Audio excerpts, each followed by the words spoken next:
Derby County need a takeover if they wish to progress as a football club. Over the course of the last few years, they've been owned by Derby County fan and local businessman David Clowes. And over the course of that time period, he's got Derby County back into the Championship. However, a lack of football expertise on the board and a bunch of failed promises leads me to believe that Derby County need to move on as quickly as they possibly can. Now, we've spoke recently about a takeover and how I believe that something is potentially already in the works and potentially maybe even signed and sealed with different agreements for whatever happens at the end of the season. And it leads back to David Clowes. Now, David Clowes came into Derby County as a reluctant owner, and we all know that he was a reluctant owner, didn't really want to buy the club, but ultimately felt as if he had to, so the club didn't go bust.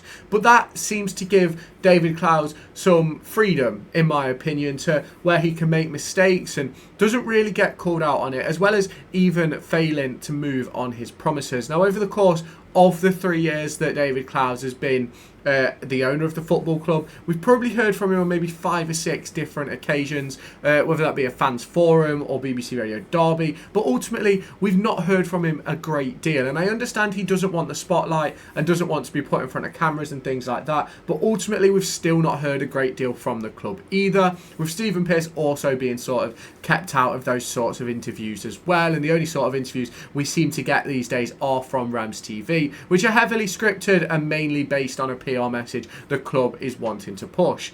Now, obviously, for Derby County fans, they're always going to look at David Clowes through rose-tinted glasses, and I for one can fall foul to that as well. But for me, I think we've got to look at the ownership and the way Derby County are right now.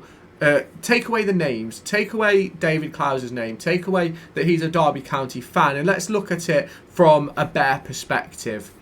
If Derby County were owned by an American and we were in this position, we'd be calling for the heads of the board and the heads of the owner. And that's not me turning around and saying that David Clowes we should call for David Clowes' head or anything like that, but it's me just pointing out that he gets a lot of leeway being a fan, being a reluctant owner, and the guy who saved us from near death, essentially. He gets that benefit of the doubt with everything he does.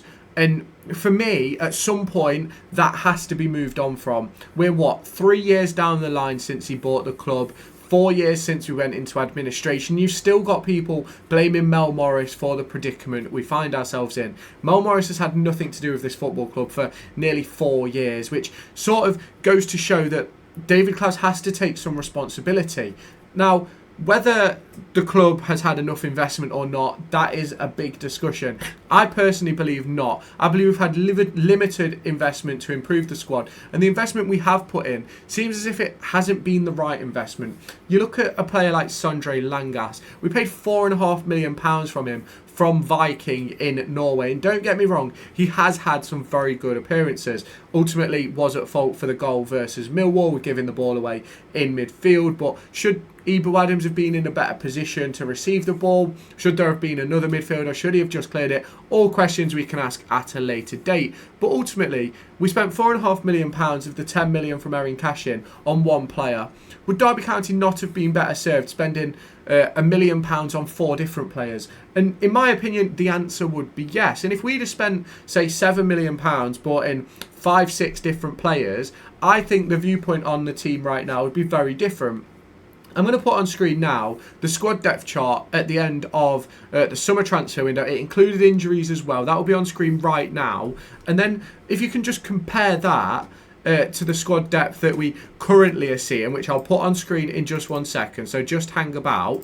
And it's one of those for me where we're in a really, really difficult position. If we go back to, obviously, the end of the summer transfer window, we had a full squad of players and one injury. Jake Rooney was the only injury. Ward at the time, I believe, was a little bit of an injury doubt. There was something going on with his knee, if I remember rightly, and Wilson had not long come back. or was it Niambi? One of them had not long come back. But Derby County had a full squad of players. And I did say in the summer that I thought Derby County had a decent squad. And I stick by that. I still think that the squad Derby County ended the summer window with was a good squad. Did I think we still needed some additions and to replace some players? Absolutely. The likes of James Collins, the likes of Connor Washington, the likes of Barkhazen. You even go into midfield and you look at the likes of Tawanda Chiwa, we didn't really know a lot about. You even then go to the back four. I think Bradley needed to replace him. A left back was needed. And if you now look at the squad depth on screen now of what we're looking at heading into the Middlesbrough game, we've got, what is that? 1, 2, 3, 4, 5, 6, 7, 8, 9, 10 injuries. Phillips may be back, Clark may be available, so let's say 8. We then go to the actual first team, and realistically, the only positions where we now have depth is either wing, the striker, and one of the centre-back positions, with Jake Rooney being a backup, Armstrong in midfield, Harness Barkhays and Jackson Mendes-Lang, Yates, Roof, Selverson, etc. Now, obviously, you can add some youngsters to that depth chart if you'd really want to, but ultimately, none of them have been given an opportunity. Like, the fact Rooney's in it is probably a bit questionable, because although he's sat on the bench, he's not had an opportunity this season. And this is where my argument comes for lack of investment and the lack of being able to do things as a club, because you look at the depth chart that we have, and yes, if you bring back those injuries that to like the likes of Kane Wilson, the likes of Curtis Nelson, obviously players like that, Callum Elder, things like that. If you do bring back those injured players, yes, we have a more fulfilled squad. Obviously, you have Blackett Taylor into the wide positions. You had Joe Ward, Wilson in, Ozo in midfield, Clark back in. Like, yes, the squad looks a lot better, but ultimately it's still lacking a lot of quality. And we knew that in October, November. And the staff behind the scenes, the recruitment team, the head of recruitment, the budget team, whoever sorts that out, which will obviously come down from David Clowes to Stephen Pearce and things like that. These are all things that they'll have known, and Paul Warren will have made that clear early in the season that he wanted those things dealing with. But ultimately, Derby County never dealt with them, and whether that is down to David Clowes not giving any money until the cashing deal moved on, I don't know. But going out and signing one player, Sondre Langas, for £4.5 million and bringing in a loan signing of Harrison Armstrong. So, albeit, yes, could be good players. Langas has been okay. Armstrong, I don't really think has had enough game time to really make a proper decision, which is one of the reasons why, as I said when he signed him, why not just give Cruz Allen the opportunity? It's a very, very difficult to see how David Clowes looks at the people below him and goes, you're doing a good job. I trust you to do your job. And we could say that across the course of the last, is it 5 transfer windows since he took over? 6 transfer windows since he took over?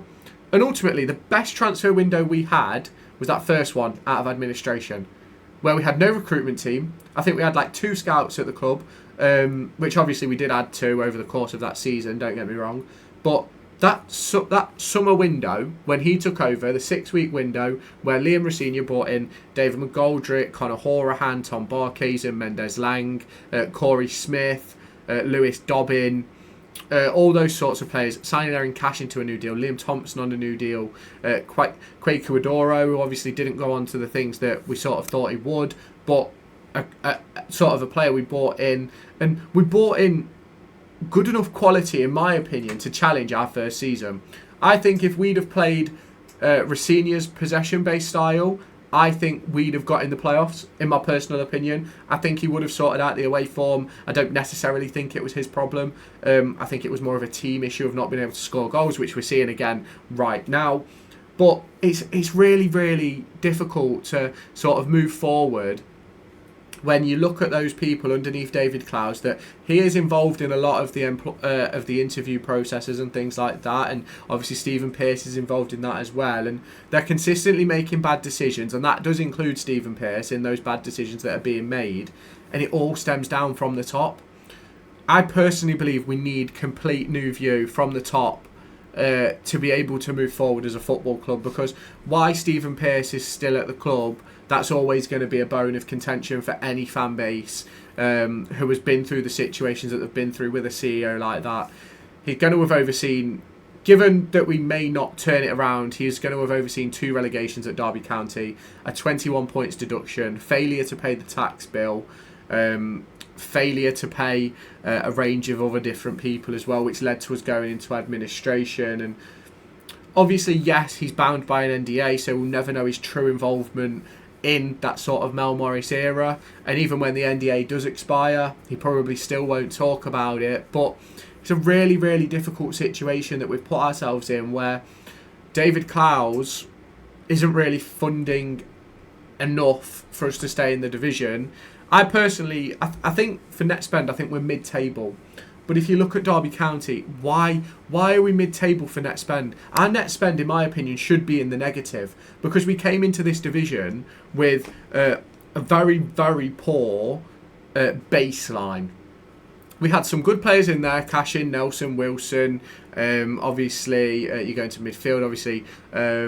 Well, we didn't really have a good midfield, really, did we? We didn't really have a good forward line either. Mendes Lang was probably the only one you could really question. So we came into this season with a very, very poor baseline. In fact, what I'll do is I'll try and go back through my tweets that I've put out on Twitter and try and show the squad depth from the end of the season after the retained list, because we were in a shit position to start with. And the fact that we've never been net negative across the course of the summer window or even this January window, at any point we've never been net negative, in my opinion, is the wrong way to go about things as a Derby County owner, because you're coming to the division with a poor squad. We spent, what was it, 3 million in the summer, which was covered by Jason Knight being moved on, Max Bird being moved on, their 2 transfer fees, and then obviously you go to sell-on clauses for the likes of Kellyman, Delap. Did we get something for Bogle maybe as well, which ultimately funded our transfers for the summer. You then obviously go to January, when we've spent, what, 5.5 million with Langas, Selverson, Clark, and obviously we've bought in 10 million with Erin Cashin, which ultimately that's probably, that 10 million from Cashin keeps us net positive for the season anyway. Now, ultimately, if we'd have bought in 7 players in January and really improved the squad, even with only spending 5-6 million pounds, no, I wouldn't be complaining about the net positive, net negative, whatever you want to call it. But because we've failed to improve on the squad and we've only replaced the players that left, it's put us in a terrible, terrible predicament where we don't have enough bodies. We've got a ton of injuries, there's a reluctance to use youth, and we're in a very, very poor position. I said it at the start of the video, I'll say it again. Take away names, take away club affiliations, and look at it as the bare bones.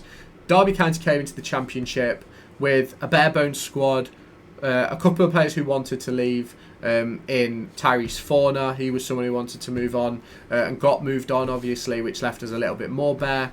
We've been net positive all season, and yes, we bought in some decent players in the summer, but obviously we all knew we needed improvement over the course of between the end of the summer window and the January window. We all knew that. Paul Warne knew it, David Clowes knew it, Stephen Pearce knew it. And going into January, the only things we did was replace who left. We replaced Bradley. We didn't replace Bradley, actually. We replaced Cashin Sale with Matt Clark. We replaced Curtis Nelson with Sandre Langas. We replaced Tawande Chiwa going back with Harrison Armstrong, and we replaced James Collins with Selverson. Obviously, yes, we've brought in Kemar Roof now, who obviously is a good introduction to the club, but obviously that's only been forced upon us by injuries and things like that. If you still had Dejon Brown fit and available, Corey Blackett-Taylor, would we have made that move? Probably not. So obviously, let me know your thoughts down in the comments. I still believe that if you look at it without names, without club affiliations, and take away the reason why we was bought by David Clowes, if you take all of that away and just put it as bare bones, owner of a football club, what they've done from start to finish, you'd probably turn around and you'd have a lot of people calling for the heads of the owners right now. But I'll leave that for you lot to discuss over the course of the next few weeks.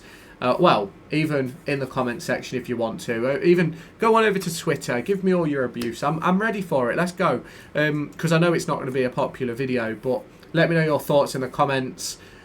Hit the like button, hit the subscribe button, turn on that notification bell, and I'll catch you in my next video later today, which will be a preview of Middlesbrough versus Derby County.